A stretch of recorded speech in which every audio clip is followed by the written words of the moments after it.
Et Martin Roches. C'est espagnol l'origine? Espagnol, totalement. Donc tu sors un album qui s'appelle? Un nouvel album qui s'appelle J'avais oublié. Alors qu'est-ce que tu as oublié? Alors en tout cas pas de t'aimer, mais justement avec... Très bonne réponse. Voilà. Ça.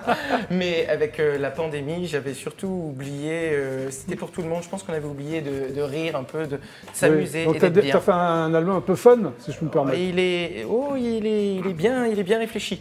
Très mais bien. Il fait du bien. Très bien. Alors tu es surnommé l'homme qui murmure à l'oreille des femmes. Pourquoi? Ça te choque à chaque fois. Ouais, mais pourquoi? Parce que j'avais écrit des chansons d'amour et c'est les filles qui se le repassent. Tu plais aux filles? Il paraît. Ouais. Et pas que d'ailleurs. Ah, tu plais aux garçons? Oui, mais c'est moins mon truc. Non, mais ça, je ne sais pas si c'est ton truc ou pas. Donc à 11 ans, tu chantes au Moulin du Rock à Niort. C'est où le Moulin du Rock? C'est à Niort, c'est dans les Deux-Sèvres. C'est une tu es né à Niort? Oui, je suis né à Niort. Très bien. C'est une salle de 2500 personnes. À 11 ans? À 11 ans, et on me faisait remarquable. chanter mon amant de Saint-Jean. Tu vois, tout était tracé déjà à l'avance. 13 ans, animateur? Tu es animateur de quoi? De radio? Non, j'étais animateur dans les mariages, les bar mitzvahs, les anniversaires. Circoncision aussi ou... Ah, sûrement pas, non. Oh, d'accord, ok. Dommage. Dommage, Olivier. On garde la viande en entière, tu vois. À 15 ans, tu fondes un cabaret solidaire pour un sourire. À 15 ans? À 15 ans, j'étais passé par, en fait, c'était le maire qui était prof dans le collège où j'étais et qui m'a dit, faut faire quelque chose. Et surtout, ce cabaret, tout était reversé à des associations. Il servait aussi pour que des jeunes qui étaient dans la rue, qui chantaient, viennent faire leur première scène. Très bien. Voilà. À 20 ans, tu rencontres Hervé Villard. Oui. T'as pas de bol, hein?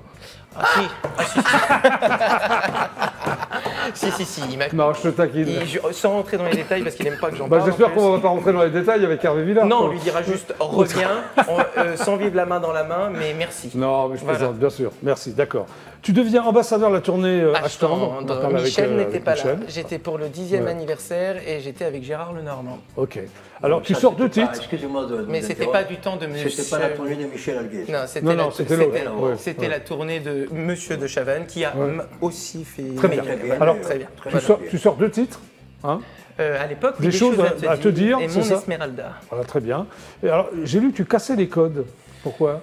Parce que, en fait, si tu veux, alors aujourd'hui, quand tu deviens artiste, il faut que tu essaies de faire comme tout le monde. C'est ce que tout le monde se met dans la tête. Et c'était Pascal Sevran qui disait il faut jamais essayer d'être à la mode parce que le temps que tu la rattrapes, elle aura déjà changé. Oui. Donc, moi, j'ai jamais voulu faire comme tout le monde. Alors, peut-être que je suis à contre-courant, mais au moins, j'ai été moi-même. Voilà. D'accord, très bien.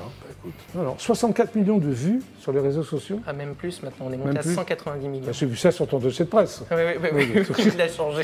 4000 textes de chansons. 5000 à l'heure d'aujourd'hui. Mais t'es un fou furieux, toi. Je dors pas. Alors, il y a 2 albums, un qui s'appelle Merci l'été. Pourquoi tu remercies l'été? C'était le premier, c'était pendant la pandémie. Et il fallait faire rire. C'était un album que de chansons de fête. Les gens avaient besoin de rire. Et l'autre s'appelait À cœur ouvert, c'est ça? Oui, c'était les best-of pour lesquels j'étais venu, 32 chansons. Très bien. Tu as écrit une succession de 28 romans d'épouvante. On change de registre. Totalement. Tu es passionné par l'épouvante? Oui, Stephen King est quelqu'un qui m'a beaucoup inspiré. D'ailleurs, les journaux de ma région m'ont appelé le nouveau Stephen King. Ah ouais, c'est plutôt flatteur. C'est un honneur. Et du coup, je me suis dit qu'il fallait que je montre qui j'étais vraiment au bout d'un moment. Il fallait que j'arrête de jouer le personnage. Ok, tu sors un premier roman qui s'appelle Mort d'un pantin. Oui. Suivi d'un deuxième volet qui s'appelle Requiem d'un pantin. Tu aimes Pantin? Non, mais j'adore les ventriloques. Et surtout, c'est aussi c'est ma façon, bien joué. C'est ma façon aussi de rendre hommage à quelqu'un qui nous a quittés, que j'aimais énormément, infiniment, qui était Christophe. Ah, oui. Et qui chantait les marionnettes. Et c'était un homme remarquable. Alors, tu as l'art d'humaniser l'enfer au travers des mots. C'est mon éditeur qui a dit ça. Oui. Tu es d'accord avec lui ou pas? Non, je dirais juste que chaque bestiole que je mets dans un livre, en fait, est une partie de moi. Donc, le premier, Mort d'un pantin, c'était pour parler de ma peur de l'abandon. Oui. Le second, en réalité, je mets plutôt la rage et les trahisons qui se sont passées dans ce métier, qui m'ont fait beaucoup de mal. Ok. Voilà. Et tu prépares aussi un livre de confidences d'artistes. Oui. D'ailleurs, tu vas en faire partie, il me semble. Ah, je sais pas. Et Olivier y est, et Michel y est, mais on est 2. Oui. C'est avec un de mes amis à Noël, normalement, et c'est avec un ami qui s'appelle Pascal Ritter, qui est quelqu'un de génial. Et en fait, j'ai décidé de rassembler tous les artistes que j'aime pour qu'ils nous fassent des confidences qu'ils n'ont jamais faites. Très bien. Alors, tu as une passion pour Mouloudji. Ah, il m'a sauvé la vie. Même s'il est décédé, il m'a sauvé la vie. Oui.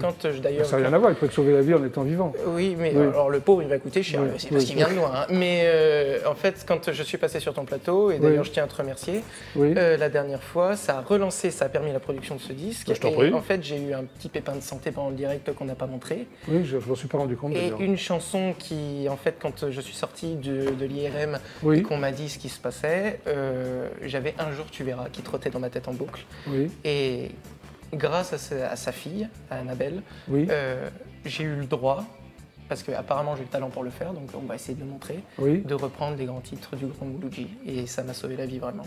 Voilà. Ah, vraiment. Mouloudji, pour les plus jeunes d'entre nous, moi je sais qui est Mouloudji, tu peux expliquer qui est Mouloudji, c'était avant toute chose un acteur et poète. Oui, et absolument. il s'est mis à chanter et il a laissé des chefs-d'œuvre comme Le Petit Coquelicot. Que tu vas chanter là tout de suite. Oui, et Un jour tu verras, mais on pense aussi à l'amour qui n'a pas marché à l'époque et qui est revenu grâce à des pubs. Oui. Et c'était un monsieur, j'aurais rêvé de le rencontrer. Tu l'as rencontré, Olivier? Oui, Oui. oui, j'adorais. Oui, J'adorais, je l'ai pas c'était rencontré. vraiment tout à fait. C'était l'artiste Oui. avec l'esprit de C'est ça, Saint-Germain-des-Prés. exactement. C'est ça. Le vieux Ouais. Paris. Cette époque. Le vieux Paris.